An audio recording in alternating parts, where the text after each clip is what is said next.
Hello YouTube, it's me trying my hand at a top 10 video. Godzilla has a special place in the history of my life. My father is a huge Godzilla fan. Some of my earliest memories, not just of watching movies, but in general, are of watching Godzilla movies with him.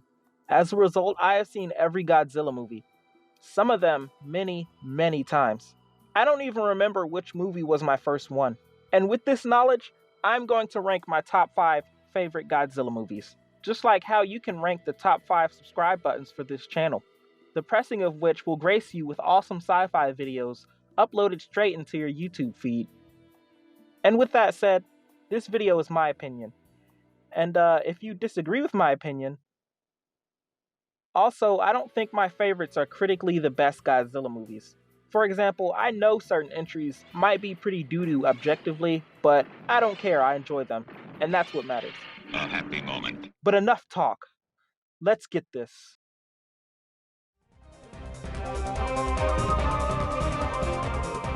The original King Kong vs. Godzilla is just entertaining. Its plot is insane. A pharmaceutical company needs a mascot, so they kidnap a giant freaking kaiju and attempt to take it to Japan. Gee, I can think of no ways this could possibly go wrong. I'm sure they have a kaiju-sized zoo just ready to go when they reach port. Look at King Kong in this. Monkey! Even he is sick of this foolery. He's higher than a comet, man. Even he got no time for this.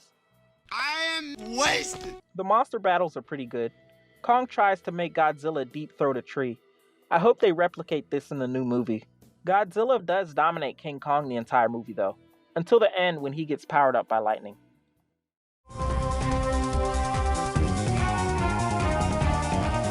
Godzilla vs. Mecha is the first and only movie appearance of Mecha. It's a mutated version of the Meganula from Rodan. Its design is awesome, and so is its screech. It's a giant dragonfly, and dragonflies are already awesome. What more do you want? You know I'm going to use this bad boy in Pokemon. So in this movie, the Japanese are sick of Godzilla destroying Japan, so they decide to make a black hole gun to get rid of him. And the time it took y'all to make this, couldn't y'all have just done anything else? Let's think for a second. A black hole gun. A gun that shoots a collapsed star that spaghettifies anything that comes near its radius. A feature of our universe, so existentially dangerous that it can destroy our planet and kill everyone on it effortlessly. And they are wanting to use that to kill a monster that simply likes to destroy a Japanese city every now and again. So they build the black hole gun called the Dimension Tide and test it. From this test opens up a wormhole from which a dragonfly comes out and lays an egg. The egg is found by a dumb kid that dumps it down the sewer. The egg hatches and eventually reaches maturity after molting on the side of a building. They then fly off and attack Godzilla. It's a nice change of pace seeing Godzilla fight off a swarm of smaller opponents as opposed to the usual giant ones. During the fight they fire the tide, but it doesn't work. That's right, Godzilla tanks a black hole. Or it misses, or it just buries him. It's really unclear. The Meganula that survived drained Godzilla's energy and injected into the cocoon of the queen. Mecha heads out and fights Godzilla in what is probably the best suit versus puppet fight in the series. Also, Mecha gives Godzilla a coochie, which is kind of funny. My favorite part of this movie is probably the music. I'm not going to play much of it here because of copyright, but I love it. The music in this movie really sells how grand the Dimension Tide is and the prehistoric insect threat of Mecha.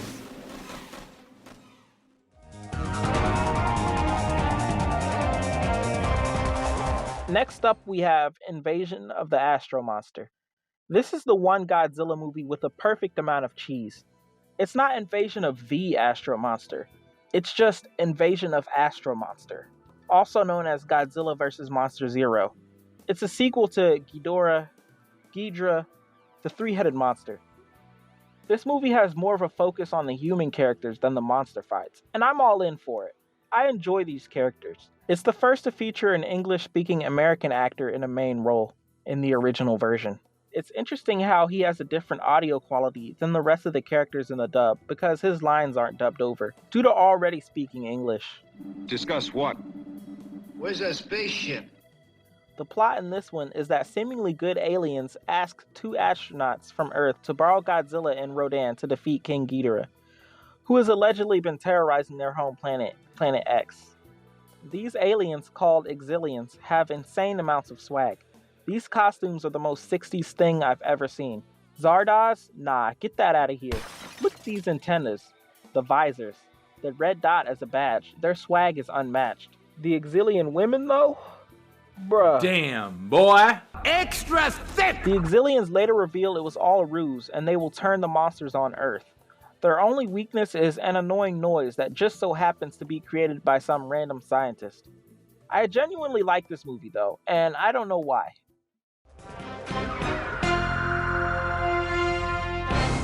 Godzilla against Mechagodzilla, and by extension its direct sequel Tokyo SOS, is very similar in many ways to Godzilla vs. Megaguirus. Similar characters, music, plot, etc. This time around, the Japanese put an unbelievable amount of tax dollars into building Mechagodzilla around the bones of the original Godzilla from 1954. They equip it with an Absolute Zero gun this time, as opposed to the Black Hole gun. There's a disgraced pilot in this one. She accidentally gets her comrades killed by Godzilla, causing her to have a personal stake in defeating him. Also, it's nice seeing the possessed Mechagodzilla lay waste to Japan with all its guns and weapons. Kiryu is my favorite Mechagodzilla of the three versions.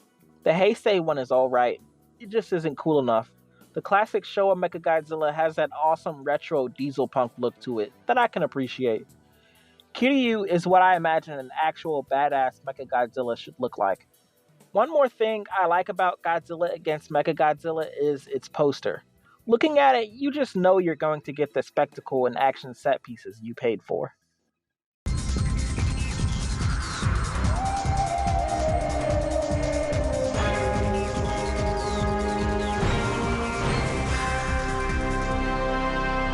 What can I say, man? Godzilla gets dunked on by Charles Barkley to promote some shoes.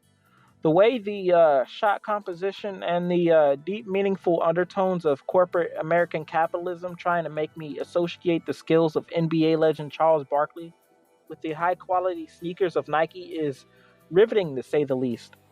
But no, seriously, I could put an actual good Godzilla movie here, such as the original or Shin Godzilla. Those films are objectively better than this one. But I'm not going to do that. The Godzilla movie that I hold the most dear is Godzilla Final Wars. This is the one Godzilla movie that I have seen more times than I can count. One of my memories as a kid was looking on the back of the DVD and identifying all the monsters using the knowledge I had from previous movies. The plot here is that, again, the seemingly good Exilians have returned to warn humanity of a coming meteor that will destroy the planet. Again, they aren't as they seem, and threaten to unleash all the monsters they have under their control. The characters in this one are the most memorable of any Godzilla movie. Don Frye is just awesome. You intend going back down there through enemy lines, wake up Godzilla, then bring him right back here, get him to fight all the other monsters, and then somehow, I don't know with what weapons, destroy the Exilian invasion force? Then go back to the South Pole and lock up Godzilla again? Yes. The controller is so hilariously over the top. The non-monster action sequences are trying so hard to be like the Matrix, and it just works. This is the first time I can think of that a kaiju has been defeated by humans on foot with guns.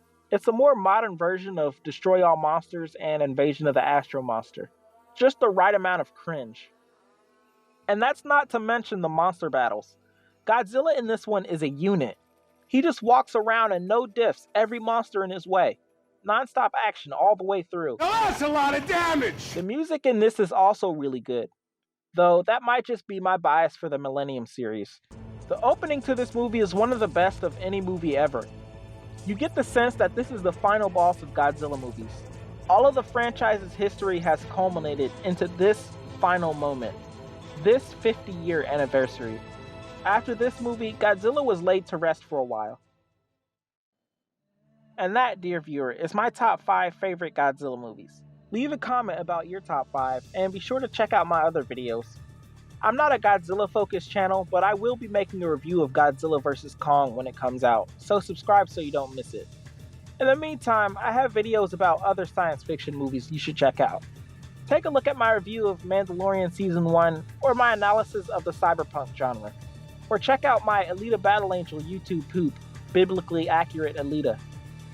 Anyway, drink some water, hit the bell icon, all that jazz. Have a good one.